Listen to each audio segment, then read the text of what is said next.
আমরা সবাই জানি যে আমাদের দেশে যুদ্ধ শুরু হয়েছে।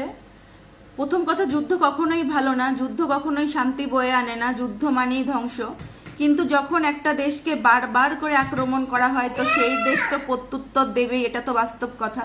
তো তার জন্য আমাদের সরকার আছে, আমাদের কেন্দ্র সরকার, তিনি সর্বদলীয় বৈঠক করেছেন এবং বিভিন্ন রাজনেতাদের সাথে কথা বলেছে, বিশ্বের যে রাজনেতাদের সাথে কথা বলেছে। তিনি যেটা সিদ্ধান্ত নেবে আমরা ভারতবাসী হিসাবে আমাদের সরকারের পাশে আছি। আর আমরা সবসময় আমাদের এটা মনে করতে হবে, আমি হিন্দু, তুমি মুসলমান, তুমি খ্রিস্টান, তুমি বৌদ্ধ, এটা আমাদের ফার্স্ট আইডেন্টিটি নয়। প্রথম আমরা একজন ভারতীয়, তারপর আমাদের যার যা নিজ নিজ ধর্ম। ধর্মের কি আছে, যে যে ধর্মে জন্মায় সে ধর্মই পালন করে, তো ধর্মের আর কি আছে।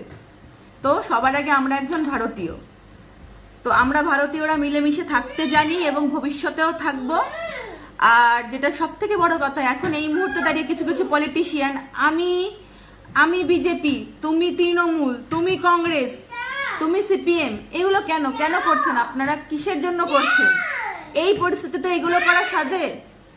আমি পশ্চিমবাংলার একটা মেয়ে হয়ে বলছি, আমি দেখতে পাচ্ছি তৃণমূলের কোনো নেতা কোনো উল্টোপাল্টা কথা বলছে না, বর্তমানে কোনো পার্টির কোনো নেতা উল্টোপাল্টা কথা বলছে না। একমাত্র ভাম যারা আছে, ভাম।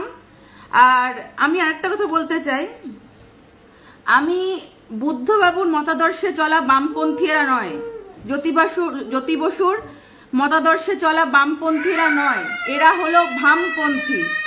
এখন বর্তমানে যেগুলো আছে ভামপন্থী, সুজন চক্রবর্তী, মোহাম্মদ সেলিম, এদের মতাদর্শে চলা, আরো বর্তমানে যেগুলো নতুন নতুন গজিয়েছে সব হলো ভামেরও পন্থী, ভামপন্থী। এরা বামপন্থী নয়। বুদ্ধবাবু, জ্যোতিবাবু এমন ছিলেন না, এইরকম ছিলেন না। তো এই ভামগুলোই সব থেকে বেশি উল্টোপাল্টা কথা বলছে, উল্টোপাল্টা প্রচার করছে। তো কোনো রকম কোনো উল্টোপাল্টা প্ররোচনায় কেউ কান দেবেন না, মাথা দেবেন না।